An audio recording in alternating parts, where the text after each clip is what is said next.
दोस्तों, आज देखेंगे Madhya Pradesh professional examination board की तरफ से एक डाटा एंट्री ऑपरेटर डीईओ और अदर कुछ पोस्टें निकाली गई हैं जो कि ग्रुप 2 सब ग्रुप 4 की है। इसमें हम लोग देख लेते हैं। नोटिफिकेशन 25 नवंबर 2020 में दिया गया है।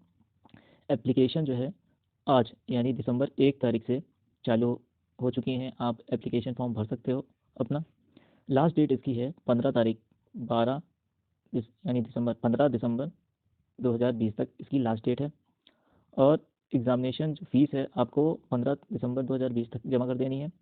करेक्शन डेट आपको मिलेगा 20 तारीख यानी 20 दिसंबर 2020 में आपको करेक्शन डेट की लास्ट डेट मिलेगी। और एग्ज़ाम आपका होगा 29/1/2021 टू 4/2/2021, ये डेट भी दे दी गई है। अब इसकी एप्लीकेशन फ़ीस जो रखी गई है वो जनरल और अदर स्टेट के कैंडिडेट के लिए वो है 560 रुपीज़। SC ST OBC के लिए रखा गया है 310, जो कि उसी स्टेट के होंगे। अच्छा, अब देख लेते हैं इसकी एज लिमिट क्या है। एज लिमिट रखी गई है 1/1/2020 से। मिनिमम एज 18 होनी चाहिए और मैक्सिमम एज 40 होनी चाहिए। आपको एज रिलैक्सेशन भी मिलेगा। अब वैकेंसी देख लेते हैं। 259 पोस्ट के लिए ये निकाला गया है। ग्रुप 2 सब ग्रुप 4 वेरियस पोस्ट 2020 में अनरिजर्व सीट के लिए है 53, EWS के लिए है 26, OBC वालों के लिए है 83, SC के लिए है 35, ST के लिए है 62। इतनी सीटें आपको दी गई हैं। और डिपार्टमेंट वाइज वैकेंसी देख लेते हैं तो MP civil supplies corporation limited Bhopal department में निकली हुई है। असिस्टेंट की पोस्ट टोटल पोस्ट हैं 50। इसमें आपसे मांगा गया है bachelor degree in any stream with 1 year computer diploma या फिर BCA या फिर MCA with CPCT score card के साथ। और दूसरी निकली हुई है जूनियर असिस्टेंट की। तीसरी निकली हुई है स्टेनो टाइपिंग हिंदी। चौथी निकली हुई है स्टेनो टाइपिंग इंग्लिश। और पांचवी निकली हुई है टाइपिस्ट हिंदी। अच्छा, इनकी क्या पोस्टें हैं देख लेते हैं। जूनियर असिस्टेंट की टोटल पोस्ट है 100, स्टेनो टाइपिंग हिंदी की है 6, इंग्लिश वालों के लिए है 1 और टाइपिस्ट हिंदी के लिए है 3। अब इसकी एलिजिबिलिटी क्या क्या है। Bachelor degree in any stream with shorthand in Hindi English as per post with 1 year computer diploma या फिर BCA या फिर MCA with CPCT score card के साथ। ठीक है, ये वाला जो पार्ट है ये केवल और केवल टाइपिंग वालों के लिए है। ओके, और कहाँ निकला हुआ है। Directorate of local fund audit में असिस्टेंट ऑडिटर की निकली हुई है 35 पोस्ट है। इसमें मांगा गया है bachelor degree in science commerce art in any recognized university in India. तो सिंपल सी ग्रेजुएट आप हो अगर तो आप इस पोस्ट के लिए अप्लाई कर सकते हो। कमिश्नर ट्राइबल डेवलपमेंट डिपार्टमेंट में निकली हुई है डाटा एंट्री ऑपरेटर की। टोटल पोस्टें हैं 41। इसमें भी आपसे मांगा गया है बैचलर डिग्री, लेकिन BCA की बैचलर डिग्री मांगी गई है या फिर PGDCA and CPCT score card भी होना चाहिए। तो ये जरूर आप लोग ध्यान देना। फिर अगली निकली हुई है government dental hospital college Gwalior में रिसेप्शनिस्ट की।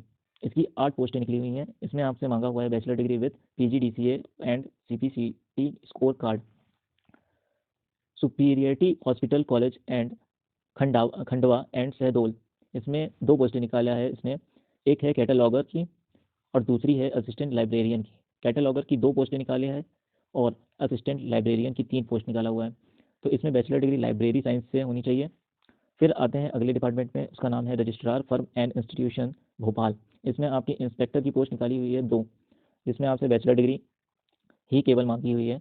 चाहे साइंस से हो, आप चाहे कॉमर्स बैकग्राउंड के हो या फिर आर्ट बैकग्राउंड के हो, केवल बैचलर डिग्री मांगी हुई है।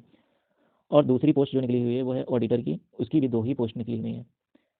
अच्छा, डायरेक्टर ऑफ पब्लिक रिलेशंस, इसमें निकाला है ट्रांसलेटर संविदा की पोस्ट और ये है 5। इसमें आपसे मांगा है bachelor degree with English as a subject. तो आप ये एलिजिबिलिटी जरूर देखें। अगर आप जिस एलिजिबिलिटी में आते हो उसी पोस्ट को आप प्रेफरेंस करें।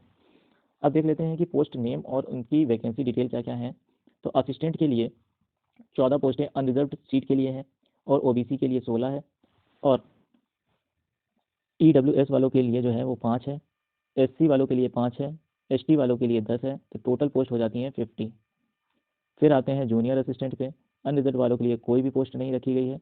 OBC वालों के लिए 42 पोस्ट रखी गई हुई है। EWS वालों के लिए 12, SC वालों के लिए 16, ST वालों के लिए 30। टोटल हो जाती हैं 100। स्टेनो टाइपिस्ट हिंदी वालों के लिए 2 फॉर अनरिजर्व, OBC वालों के लिए 1, EWS वालों के लिए 1, SC वालों के लिए 0, ST वालों के लिए 2 और टोटल हो जाते हैं 6।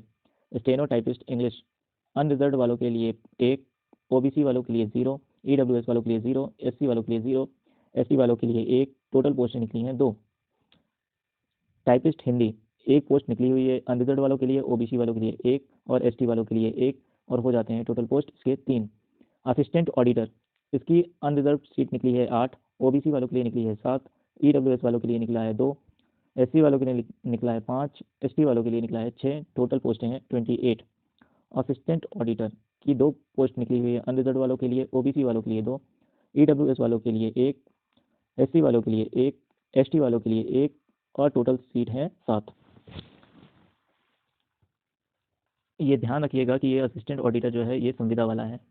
डाटा एंट्री ऑपरेटर जो है वो डीईओ जिसका शॉर्ट फॉर्म है, अनरिजर्व वालों के लिए निकला है 10, ओबीसी वालों के लिए निकला है 8, ईडब्ल्यूएस वालों के लिए निकला है 2, एससी वालों के लिए निकला है 5, एसटी वालों के लिए निकला है 8। टोटल पोस्टें हैं 33।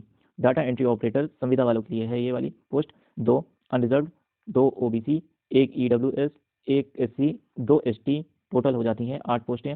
रिसेप्शनिस्ट 6 पोस्टें अनरिजर्व वालों के लिए, ओबीसी वालों के लिए 1, ईडब्ल्यूएस वालों के लिए 0, 1 पोस्ट निकली हुई है एससी वालों के लिए, 8 पोस्ट टोटल निकली हुई हैं। कैटलॉगर की 2 पोस्टें अनरिजर्व वालों के लिए केवल, और किसी के लिए नहीं निकली हुई है। फिर असिस्टेंट लाइब्रेरियन 2 पोस्टें निकली हुई हैं यूआर के लिए यानी अनरिजर्व के लिए, और 1 पोस्ट निकली हुई है एसटी के लिए। टोटल पोस्ट हो जाते हैं 3। इंस्पेक्टर के लिए 2 पोस्टें निकली हुई हैं यूआर के लिए, और टोटल पोस्टें हैं 2। ऑडिटर के लिए यूआर के लिए है 0, और ओबीसी वालों के लिए है 1, और ईडब्ल्यूएस वालों के लिए है 1, एससी वालों के लिए 0, एसटी वालों के लिए 0। टोटल पोस्टें हो गई 2। आखिरी पोस्ट है ट्रांसलेटर की। ट्रांसलेटर जो कि संविदा पे रखा जाएगा वो है 1 पोस्ट है आपके यूआर के लिए, ओबीसी वालों के लिए है 1, ईडब्ल्यूएस वालों के लिए है 1, एससी वालों के लिए है 1, और एसटी वालों के लिए भी 1 पोस्ट। टोटल मिलाकर के 5 पोस्ट हो गई। अब देखते हैं how to fill application form. Candidate जो हैं चाहे वो मध्य प्रदेश के हों या फिर अदर स्टेट से बिलोंग करते हों, उनको रजिस्ट्रेशन फॉर्म पहले भरना पड़ेगा, ठीक है। Then they will be able to fill the online application. Registration form भर के आप फिर एप्लीकेशन फॉर्म को भरो। All the candidates are required to register the profile in the PEB portal. इसकी पोर्टल बनाई गई है पीईबी। इस पोर्टल में जाकर के आपको ये फॉर्म भरना है। Only then they will be able to fill the online form, and for the that the mobile number should be registered in your Aadhaar card number. वही नंबर आप डाल सकते हो रजिस्ट्रेशन के समय जो आपके आधार कार्ड से लिंक हो, दूसरा नंबर आप ना डालना। If it is not so you can get your form filled by biometric from any kiosk in Madhya Pradesh. किसी भी जनसेवा केंद्र से आप बायोमेट्रिक करके आप फॉर्म भरवा सकते हो। मस्ट और नोटिफिकेशन को आप ज़रूर पढ़ना एप्लीकेशन फॉर्म भरते समय, ये बात कही गई है बस। तो आज आपको एप्लीकेशन फॉर्म जो निकला हुआ है उसके बारे में पूरी की पूरी भी जानकारी मैंने आपको दे दी है। तो जाएं आप अपने फॉर्म को फिलअप करो जल्दी से जल्दी, क्योंकि आपके पास सिर्फ 15 डेज़ हैं। ओके, 1 तारीख से भरना स्टार्ट हुआ है और 15 तारीख को बंद हो जाएगा। तो आपके पास केवल और केवल 15 डेज़ बचते हैं।